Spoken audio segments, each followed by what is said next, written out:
AEW and WWE want to sign this former world champion, and Vince McMahon has sold WWE to Saudi Arabia. But first, let's get to the quickfire headlines, as we have even more confirmation regarding the identity of Uncle Howdy, the man that's been stalking Bray Wyatt ever since his return to WWE in September. This past Monday night, Wyatt's real-life brother Bo Dallas was spotted backstage at Monday Night Raw, this according to Fightful Select, a show that also saw Howdy make a surprise appearance to interrupt Alexa Bliss. This follows a recent account from WWE Hall of Famer Gerald Briscoe, who was backstage at SmackDown 2 weeks ago, with him confirming an encounter with Bo Dallas backstage, another show that Uncle Howdy appeared on in the arena. The news appears to all but confirm that Dallas is behind the Uncle Howdy mask, with there seemingly being no other reason for him to be at the show, unless it's just a huge coincidence that Bo was in attendance for 2 episodes of Raw and SmackDown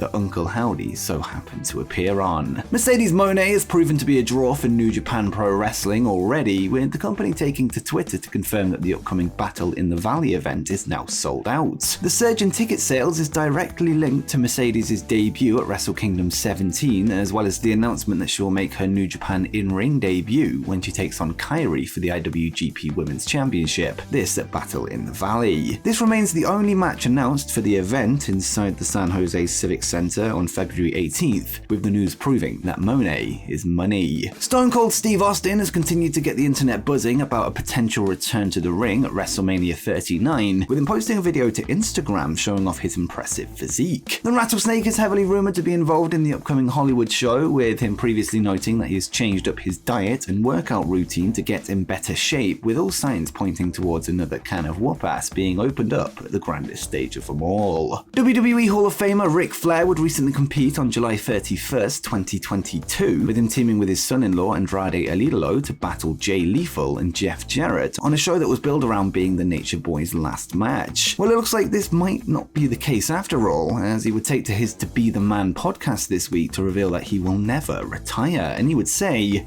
"I'm begging to do it again. I'm begging because I've told 100 people. How do I forget to drink water all day long? That's all that happened to me. You saw me. I drank 5 beers right after." Flair blames his dehydration for his questionable performance in the match, with him wanting to prove that he can still go. In a recent list video, we would cover the top free agents in wrestling today, with us now having an update on 3 of those names. One of those is officially signed with WWE, with Fightful Select reporting that Chelsea Green has not only put pen to paper on a contract with the company, but she's been signed for quite some time. We did have some clues that the deal was done, this after she closed down her OnlyFans page, this whilst the Major Pod, which is co-owned by her husband Matt Cardona, have had to limit the production of new Chelsea Green merchandise. And speaking of Matt Cardona, his name has also been thrown around as a potential signing for WWE given his on-screen partnership with Chelsea, this in NWA, GCW, Impact, as well as on other independents. However, the reports have clarified that as it stands, he is yet to rejoin the company, although it was noted that it shouldn't be ruled out. Fightful would provide an update on the status of former AEW original Kylie Ray, who recently showed up in an episode of WWE Main Event following a tryout at the Performance Center. The report notes that Kylie is still a free agent, with no more information provided on what the future may hold. And before we continue, if you're enjoying the video, why not drop a like down below, as it helps me out a lot. And be sure to subscribe to Wrestle Planet with notifications turned on so you don't miss the latest news from all around the pro wrestling world, and join us on the road to 50,000 subscribers.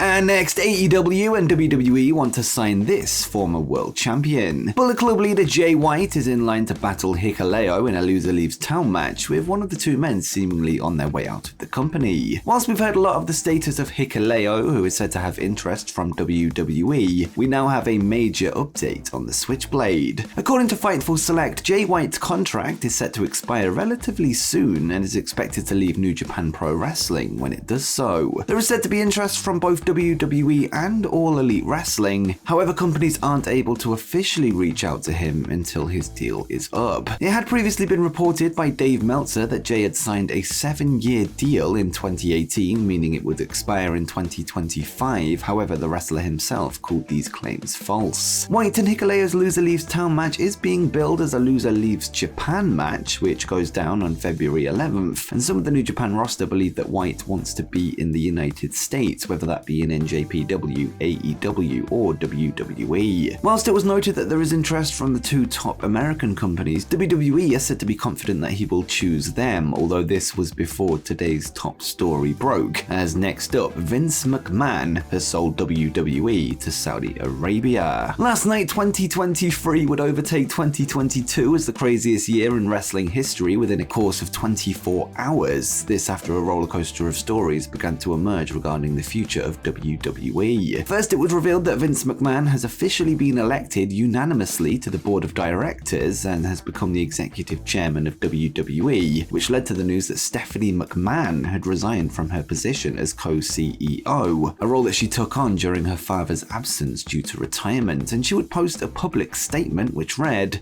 "About 8 months ago, I took a leave of absence and within a few weeks unexpectedly had the opportunity of a lifetime. I had the privilege to return as the co-CEO and chairwoman of the board of WWE. I cannot put into words how proud I am to have led what I consider to be the greatest company in the world, working alongside a remarkable leadership team and one of the strongest executives I have known in my co-CEO, Nick Khan. Our founder, Vince McMahon, has returned as executive chair and is leading an exciting process regarding strategic alternatives, and with Nick's leadership and Paul Triple H Levesque as Chief Content Officer, I am confident WWE is in the perfect place to continue to provide unparalleled creative content and drive maximum value for shareholders. WWE is in such a strong position that I have decided to return to my leave and take it one step further with my official resignation. I look forward to cheering on WWE from the other side of the business, where I started when I was a little kid as a pure fan. I will always remain dedicated to WWE. I truly love our company, our employees, our superstars, and our fans, and I am grateful to all of our partners." Multiple wrestling journalists would then begin to tease that huge news was coming later that night, with it then being revealed that the Saudi Arabia Public Investment Fund were close to a takeover of the company. The PIF controls $620 billion in assets and have recently bankrolled the Live Golf organization, as well as recently taking over a Premier League football team, Newcastle United. They're also behind the Al Nassr football team in Riyadh, a team that recently signed Cristiano Ronaldo, paying him $200 million per year. Stephen Mulhausen of DAZN would break the news on Twitter and say, "Sources: WWE has been sold to Saudi Arabia's Public Investment Fund. The company will go back to being private. Unknown if Vince McMahon will return to head of creative, but it is expected by some people." Cassidy Haynes of Bodyslam.net would then provide an update of his own, noting that whilst the deal isn't 100%, it's pretty damn close, and he would tweet, "Updates, here is what I've put together so far. The deal isn't completely finalized, but WWE must provide notice to shareholders and other parties. There are legalities to go through as the company is publicly traded, but again, I'm told a deal has been agreed to in principle." According to Dave Meltzer on Wrestling Observer Radio, Vince McMahon opened up talks with the PIF when he initially stepped down in July. Fightful Select would then report that if the deal does go through, at least one WWE talent has told them that they are done with the company, and it was also noted that there's an incredible amount of concern amongst talent and staff with Vince McMahon back in charge. It may take some time, but we await official confirmation of the deal, but it looks like the wrestling business has changed forever once again, and now Vincent Kennedy McMahon is back with a lot of money to play with. And before you go, make sure you check out the 10 hottest free agents in wrestling today.